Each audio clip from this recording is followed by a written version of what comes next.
Let me welcome into the studio friends of the show, Sarah Hobson and Chris Hobson from Hobson and Hobson, divorce and custody firm. Hello, y'all. Hey, here we Good are to see again. you guys. I'm glad y'all could make it. Thanks for having us. Absolutely. Dress up the studio so much nicer than the two of us. Let me tell the audience quickly, first of all, reminder about the folks at Hobson and Hobson. When they ask the question, are you brave enough to take that first step? Visit areyoubraveenough.com to schedule that consultation. We wish everybody had the happiest of marriages, but that's just not the way it goes. So I want to ask you guys a question about Evander Kane. Charles, we talked about this a week or two ago. Evander Kane's still wife went scorched earth on social media. Scorched. She puts out a message about not being able to pay the mortgage, can't pay the bills, but he's off partying every night wherever he is in Europe. Then she sends a direct message to the NHL and Gary Bettman, hey, you should know Evander's been gambling on his games, and just so you know, he might have thrown some games too. There's a broad subject here that I want to start with, and we'll talk about them. How awful an idea, if you're going through this, is it to start airing your grievances on social media? Where is her attorney? I mean, I would be so mortified if that was she just looks so lacking credibility and completely. Why would you have to air that out in order to get what you want? And on top of that, it is just statements. And so there's slander that comes up. Is she doing anything to harm him that financially? And to my point, they're married. If she has these allegations, I'm not saying she's lying, but if you're going to make those allegations in the way you do, maybe you put an email, maybe a screenshot, something showing that he actually did it, because everything she's saying is just words right now, and that could actually come back to haunt her. Well, that's what I want to ask you. So, like, the short of it is she feels better. And Chuck and I used to joke when I was going through my divorce, he would watch me hammering out emails. He's like, don't send it, because it was just going to make me feel better. My rule is, if the only outcome is you're going to feel better, don't do it. Don't and do he was it. smart to tell me that, but she's going to feel better in the moment, but in the long run, Chris, you just mentioned it. Like, her end game is to get something out of this divorce, Right. and she could be potentially costing herself a big payday at the end. Absolutely. Right. Yeah. Don't bite the hand that feeds you. You're hoping will. Yeah. I mean, it's incredible what she was posting. And I think he handled it really well, and it was against the advice of counsel. But I think you do have to address that, just like the NHL does. we were talking about some high-profile divorces earlier, and whether it was Hulk Hogan or whomever, there are a lot of times either allegations or sometimes videos of infidelity. I don't mean to sound callous, because I still think you're supposed to have sex with one person. But wow, that took a turn. I have had attorneys tell me that it doesn't really faze a jury or anybody in a court proceeding about divorce, that it's not really this black mark that it used to be against someone who's accused of that. I would say you're right. I mean, a lot of the judges have had affairs themselves, or they've been divorced themselves. So you're not speaking to an audience where this is unheard of, and they see a lot. So it's not quite the scarlet letter that it used to be. So is there still pursuit then for private investigators, et cetera, to try to get the goods if there isn't necessarily that stigma and, quote, penalty attached by a jury? There certainly is. The main thing you want to look at is if your spouse is looking to receive alimony. So if you're the breadwinner and your spouse is having an affair, that affair, if it causes the divorce, can bar alimony. So that's where it's really important. So if you're a stay-at-home mom and you're having an affair and you need the support of your husband, but your affair caused the divorce, then you're not allowed to get any alimony. So the thing is it happens all the time when the breadwinner has an affair. If at that point they're bringing up adultery and all that, it's just to stick it to them. And it's just to make them look bad. And at the end of the day, the judges, they see through it. They expect that when they come in. And he was cheating.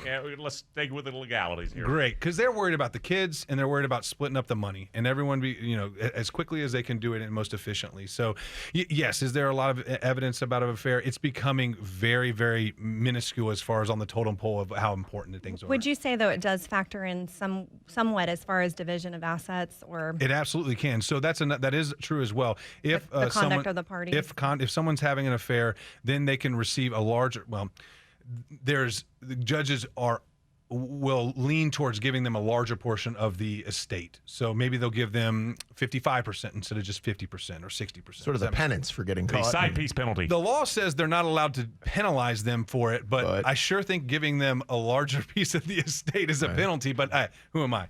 Well, you're a smart guy. Chris and Sarah Hobson and Hobson, with us in studio here. Let me ask you about, I was looking at the numbers on the Michael Strahan divorce, and that's been an ugly one for a while. But this can also be related, I think, to anybody listening who, at one point, you're making a great big salary.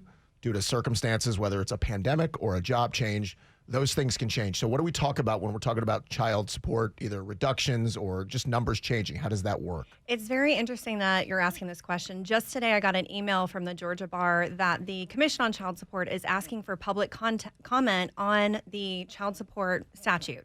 So it's a 21-page code, and they're asking the public to, people who are paying child support to actually give some feedback about what it's like to pay child support.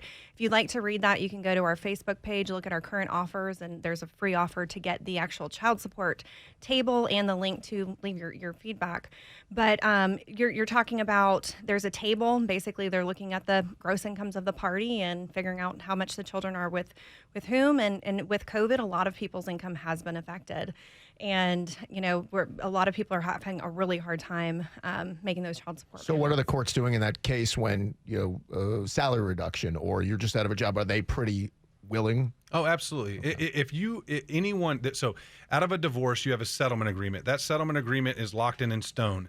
The two areas of a divorce settlement agreement that can be modified by the court are the parenting schedule, meaning the time with the kids, and the money, alimony and child support. So if you have an involuntary reduction in income, whether you've been laid off because your job no longer exists or your company slashes your salary in half because of COVID or whatnot, you can petition the court at any time to say there's been a significant change in circumstance. You have to prove there's been a change and that it was involuntary. You can't go from making a $250,000 a year to say, oh, now I'm going to make $80,000 so I can reduce my support. No, they'll just say you have to keep paying it. But you can always petition the court. There's a 2-year waiting period, so you have to wait 2 years. But if you have a significant change, you can file at any time. So really, you have to prove that there's been a big change, and then you can get in there and modify it. Ultimately, I mean, y'all work for who hires you, and so, you want it pink, it's pink. We'll do whatever you want. But do you ever have cases where you really are struggling to get across to the client, this ain't going to go well for you if we go to court? You really want one more round of mediation or anything but it's about as emotional as it gets, divorce and sometimes child custody as well. Absolutely. And we'll even sometimes put it in writing that we've advised you not to move forward. We are your attorneys. It is your role and it's your duty to make this decision ultimately. But we're advising you very strongly against it. And, sometimes we will withdraw if we feel very strongly about it, that it's going to prejudice maybe our other clients in front of that particular judge because it's such an extreme position. Then we may even help them fire a client, help them find another firm if they're, doing something that's very vindictive or it's going to reflect badly on the attorneys. Chris and Sarah Hobson are in studio with us. Are you brave enough to take the first step? Are you braveenough.com is where you want to go to schedule a consultation. Hell yes, I am. Thank you, Chuck. What about in the instance where you do want to try to avoid court and you have parents who are co-parenting well, they get along, they agree, we're going to make a change to the child support or the custody agreement ourselves. How tricky a situation is that? It's pretty straightforward. I mean, the thing is that I would tell to anyone out there listening right now, if you come to a verbal agreement with your spouse, your ex-spouse, anyone that potentially has you in front of the court, get in writing. The worst thing that ever happens is, oh, she told me I could pay $200 less. Well, guess what? She's not going to say that on the stand.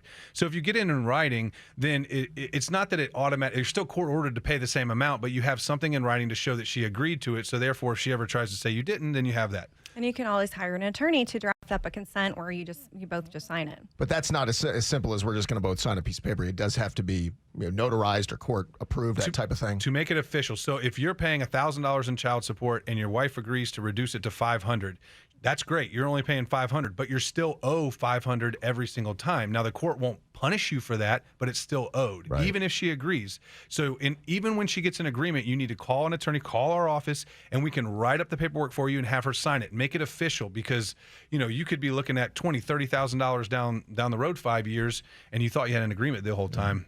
Let me ask you one last one because who's somebody who's been through this, co-parenting is an important thing for the kids. You ask my 14-year-old, mom and dad get along great, and it's fine. I know a lot of people aren't like that. Like, people will laugh at us. I vacation with my ex and their family. We do too. We do all that stuff, and it's great for the kids. But for those who aren't there, how important would you talk to them, recommended parenting, divorce classes, the co-parenting? Because it sounds good to say, but some people can't even look at each other. It's true, and it is required. A parenting seminar is required in every divorce action, every custody action. But beyond that, there are co-parenting coordinators who are kind of therapists and negotiators that can get you guys to come to the table and be able to work together. So there's lots of resources out there. We can also, suggest some resources. I'll pop some up on our website. But it's very important. Like you, I mean, my ex comes and stays at my home with us for a few weeks. We go on vacation, and it's important. It's the very kids important. love it. They do. Kids yeah. get the biggest kick out of it. And that's the thing. And I want to tell all those parents out there that are not the instigators. Generally, in any divorce, in any high conflict case, one side is the problem, right? But what you have to do if you're the one that's in the right is you have to stick to your guns, stay the same person. Don't stoop down to their level, because if you do that, then you just both look bad. You have to be the bigger person. You always have to stand up and make decisions what's best for your kids, because at the end of the day, that's what's most important. Well, looking through their eyes, like, you look bad to them. Nobody wants to hear anything bad about their mom or dad from the other one in any right or wrong. They just don't want to hear Yeah, it. the checkbook doesn't go to therapy later. Right. The kid does. Yeah, exactly. You guys always give great advice. If folks are looking for a way to get in touch with you, go to areyoubravenough.com to schedule that consultation. Are you brave enough to take that first step? Hell yes, I am. Chuck, that's I'm not, good. by the way. I'm good. Not yet, anyway. All right. Sarah Hobson, Chris Hobson, it's a pleasure seeing you guys. Always good seeing you Thanks guys. for Thank you having very us. much. Appreciate it very much.